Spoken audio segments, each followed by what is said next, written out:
आता मी येणार तुम्हाला ना शंकरपाळ्याची रेसिपी करून दाखवते. आपल्याला शंकरपाळ्या कशा तयार करायच्यात हे सांगते. आता हे ना अर्धा किलो मी ना मैद्याचं पीठ घेतलेलं आहे आणि आता ह्या बाउलमध्ये ना 1 वाटी साखर टाकलेली, 1 वाटी दूध आणि 1 वाटी तूप गरम करून टाकायचं. ह्यात कोमट तूप थोडंसं वितळून घ्यायचं काय आणि हे सगळं मिक्स करून एकत्र करायचं आणि हे सगळं असं ना हलवून घेतलेलं ह्या काही चांगलं काय. आणि हे अर्धा किलो मैदा घेतलेला. आता ह्याच्यामध्ये काय करायचं आपण थोडंसं ना मीठ टाकायचं असं चवीपुरतं मीठ टाकणार आहे आणि थोडीशी आपण काय करणार आहे विलायचीची पूड टाकायची. आपल्याला थोडीशी आपण विलायचीची पूड टाकली आहे आपण ह्याच्यामध्ये. आपण काय करायचं आता ह्याला थोडंसं असं आळं करू. आता ही विलायचीची पूड केली ह्याच्यामध्ये मीठ आहे. आता हे आपण मिश्रण एकत्र केलेलं आहे ना, तूप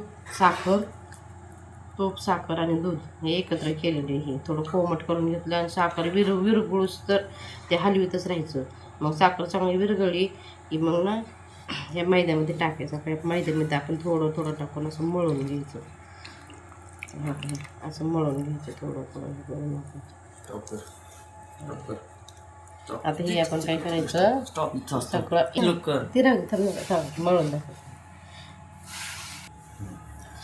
अशा पद्धतीनं शंकरपाळ्याचा हुंडा असा तयार करून घ्यायचा. काही असं पीठ मळून घेतलं.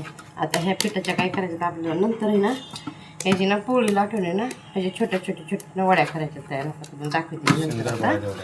आता शंकरपाळ्या तयार करायचा. आता ह्याची आपल्याला पोळी लाटायची छानपैकी. असा हुंडा करून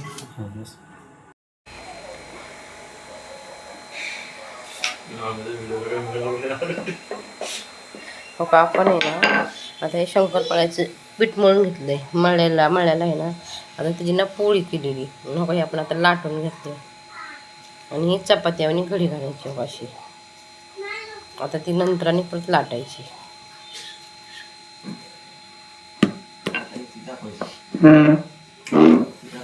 आणि हो का ह्या एवढ्या अशा शंकरपाळ्या केल्यात. हो का ह्या एवढ्या शंकरपाळ्या केल्या होत्या. इकडे ह्या अशा तळलेल्या. हो का एवढ्या तळून घेतल्या. हो का किती मस्त होतं तर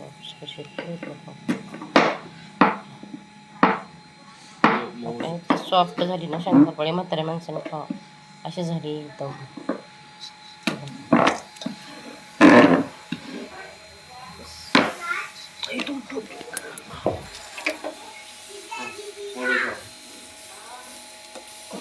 तू गेलं का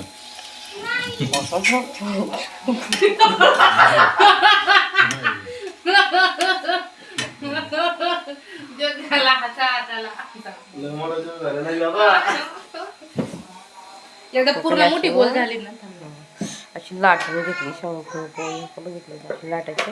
आता त्याच्यात ना आपल्याला आहे ना त्रिकोणी म्हटलं त्रिकोणी, चौकोनी म्हटलं तर चौकोनी, कसे पण आपण आकार देऊ शकतो शंकरपाळ्याला. खूप मऊ आणि खूप सॉफ्ट झालेले आहेत.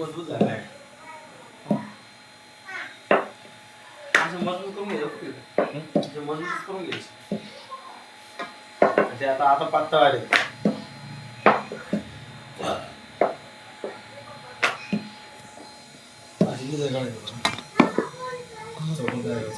आता पोळी केली ना आपण मैद्याची तर ह्याला काय करायचं थोडं चौकोनी करू. अशी कट काढून घ्यायची. कड्या काढून घेतल्या नाही ह्या पोळीच्या. मग चौकोनी शंकरपाळ्या खूप छान येतात. मग अशा कड्या काढून घ्यायच्या. ह्या अशा चौकोन अशा कड्या काढून घ्यायच्या आणि त्याचा चौकोन आकार तयार करायचा पोळीचा. खूप मस्त होते शंकरपाळ्याचा आकार. मग कोणी कापण्याचा आकार पण देते त्याला.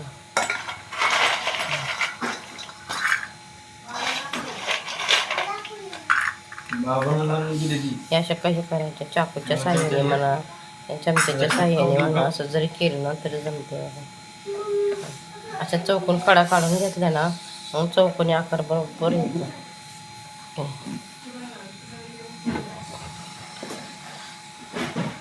तुम्हाला जशी साईज लागेल ना तशी साईज कापायची. कोणाकोणाला मोठी लागली तर मोठी, छोटी म्हणली तर छोटी, जशी लागेल तशी साईज. आणि हे प्रमाण एकदम योग्य आहे. हे जे प्रमाण दाखवलेलं आहे ना मी ते एकदम योग्य आहे. टाइम संपला नाही. हो का बघा कसे कापले हो कसे सुटसुटीत होते बघितले का हो का किती सुटसुटीत झालं बघितलं हो का हो का आता हे आपण काय करू कढईत टाकायचे आता तळून होतं कढईत टाकायचे कढईत टाकल्या बघितले का कशा तळलेलं ते बारीक गॅसवर तळायचे बारीक गॅसवर तळायला खूप खुसखुशीत आणि चांगल्या होत्या ते एकदम मस्तपैकी आतून पांढऱ्या सर पीठ वगैरे राहत नाही काय नाही आतलं पीठ पण शिजल्या जातं खूप छान होते मस्त सॉफ्ट आणि सुंदर होत्यात.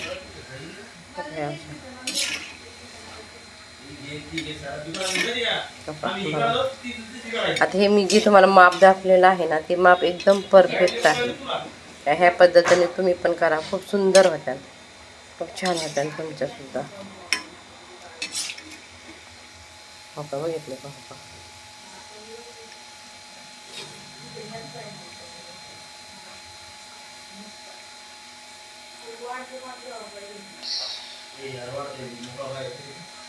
अगं ती नीट घालत नाही मोकळी ती तिला नीट घालता येत नाही ती. शंकरपाळे बघा अशा प्रकारे शंकरपाळा केलेला चांगले होतात एकदम कुरकुरीत किती छान मस्त एकदम सॉफ्ट झाले तर बघितलं काय. हा माझा छोटासा मिनी ब्लॉग कसा आवडला असेल तर लाईक शेअर करा सबस्क्राईब बाय. चला तुम्ही पण अशाच करा शंकरपाळ्या. ओके.